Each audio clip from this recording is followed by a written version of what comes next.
Let's review the summary of Safka's webinar about the cloud industry. What are we going to talk about today? Basically, we want to focus on how insurance companies are adapting to cloud technology.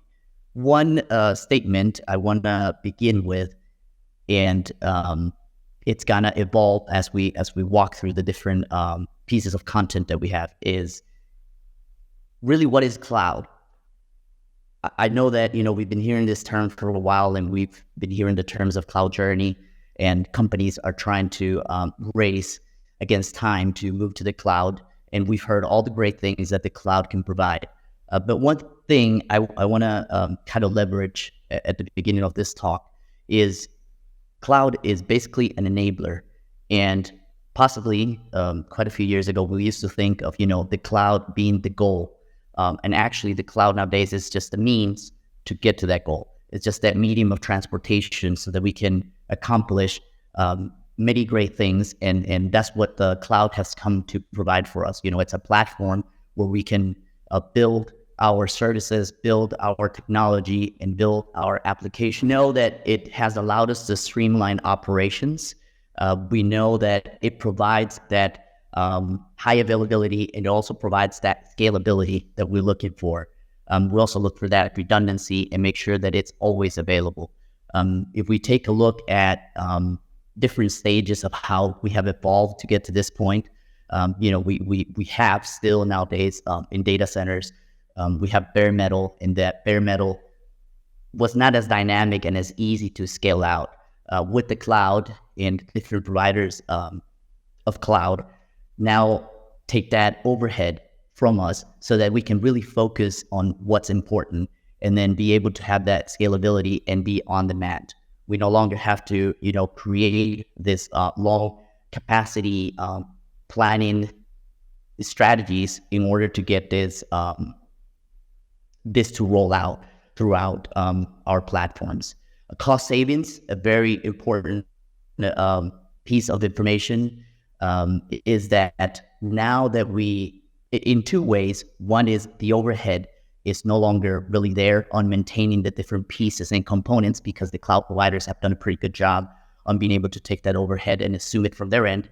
But also now with the sharing of compute, storage, and network resources, we're able to decrease those costs, and then we can improve on the resource allocation. We can get the resources that we used to have to, maintain these systems, maintain servers, maintain network devices, and now we can put them to use in order to reduce that time to market, which is what we're looking for in terms of our strategy in our companies, and definitely in the insurance sector.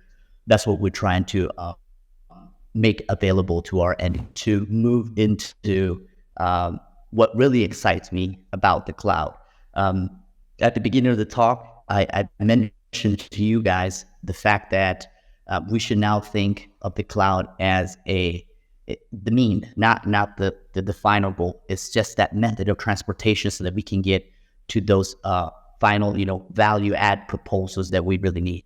And that's exactly where we get, our ROI. And in the industry sector, it goes hand in hand with the industry insights. So if we think about the cloud being that building block where we can have all our services, which are highly available, which have redundancy, which have disaster recovery, which is managed by the cloud provider, where we no longer have to focus our resources directly, and we can use them to provide more value.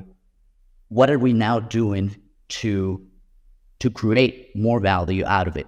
So the insights is where we're gonna get that. It's that promise of where we begin extracting data, which is running already in the cloud, and we take those informed decisions. So how can we take those decision analytics so that in our companies we can make the next step covering all bases? Whereas before we didn't have that quantity of data, or even if we had the amount of data, we didn't have a way to interpret it. We needed the horsepower to be able to understand all those key pieces of these insights. Now it's all readily available to us. And that's possible through the ability of the cloud providing all that power that we no longer have to. dedicate ourselves to.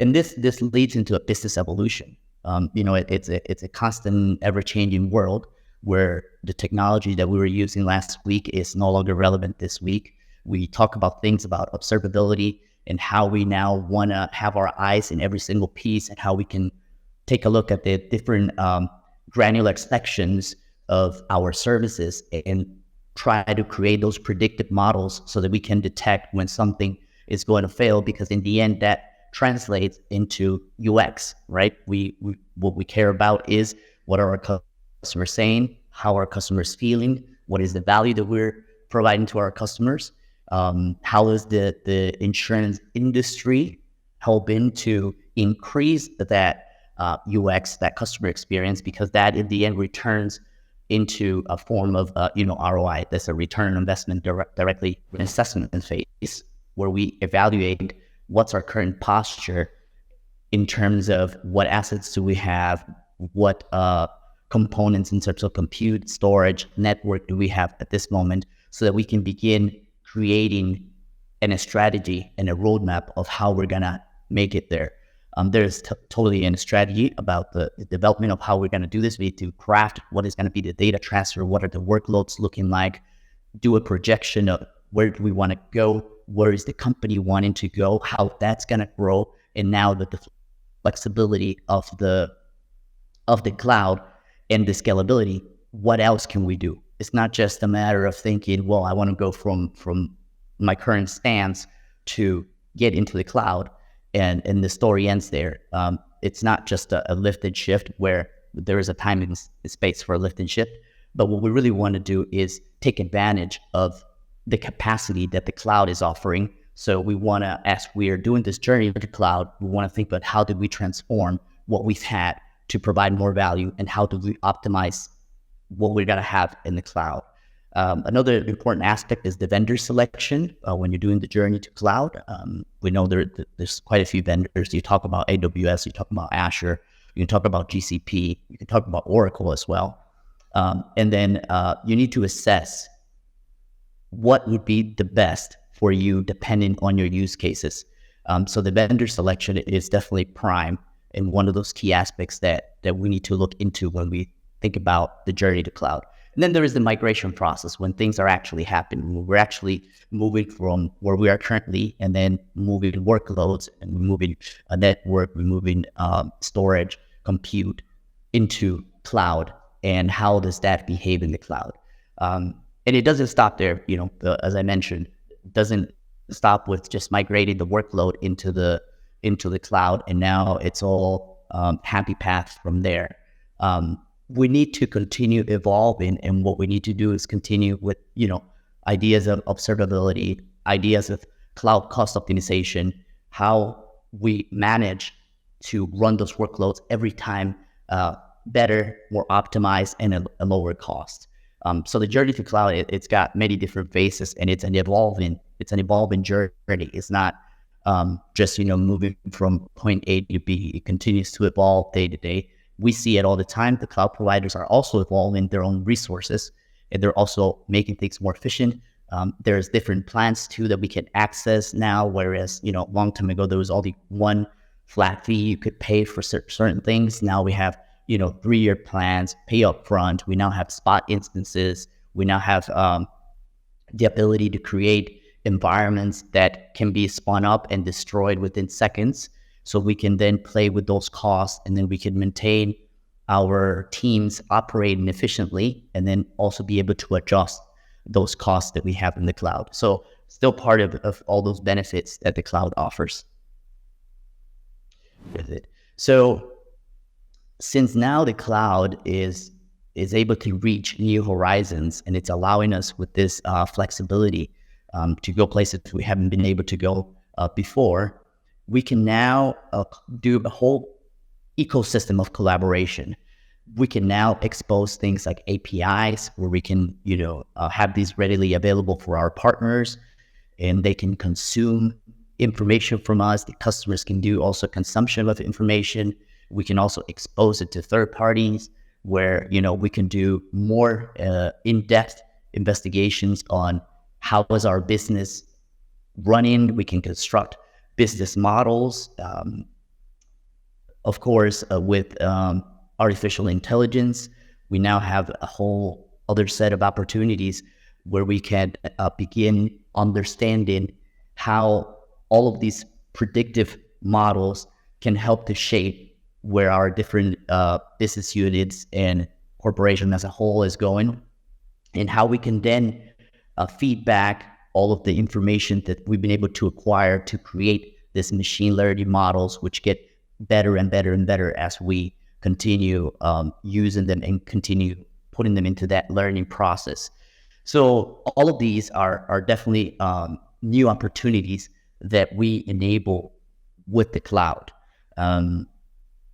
Not to say that it wasn't possible before, but as I mentioned, it wasn't that dynamic. It wasn't as simple, especially when you have to do capacity planning, and then you have to continue buying hardware, and then there is restrictions of the space, and then also things where, if you want to move today and you're in one cloud provider and you want to move to another cloud provider, you have the ability to do so, given the fact that you've done terms of well architecture in your solutions and it's cloud agnostic. You could literally move from one cloud provider to another within hours, depending on what your workload is. There's also multi-cloud strategies where you could run your entire platform solution service in a multi-cloud if you want to have extreme redundancy, or if you want to take advantage of what's best in each one of the cloud providers.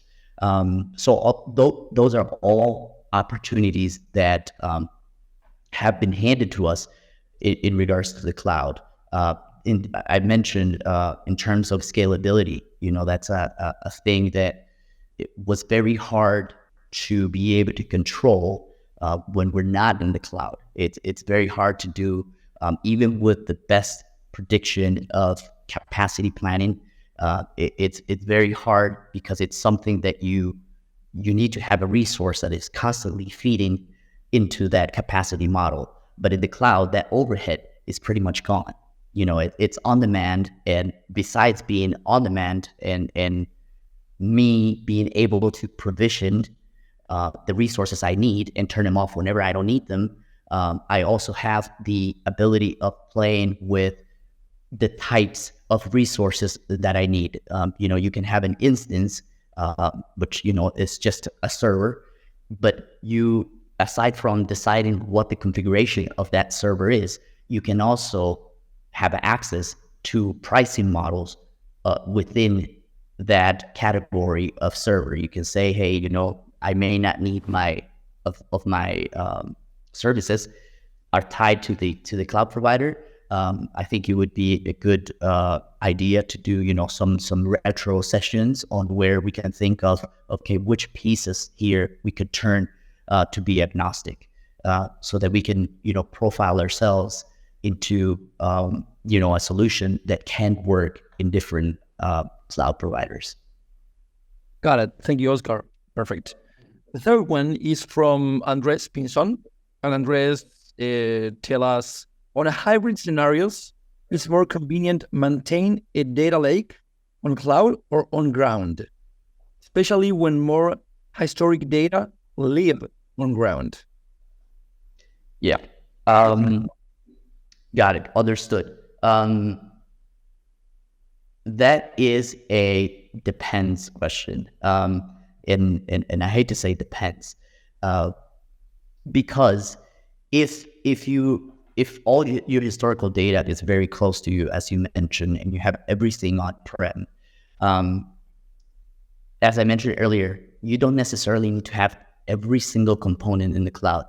It's ideal, yes, but you don't need to have every single component. When we're talking about the journey to cloud, and I know you asked specifically about the data lake, so I'll get there, but want to tie it to the journey to cloud idea is, in those phases of the journey to cloud, we don't move everything, the entire workload at once. We do it progressively. So if you were to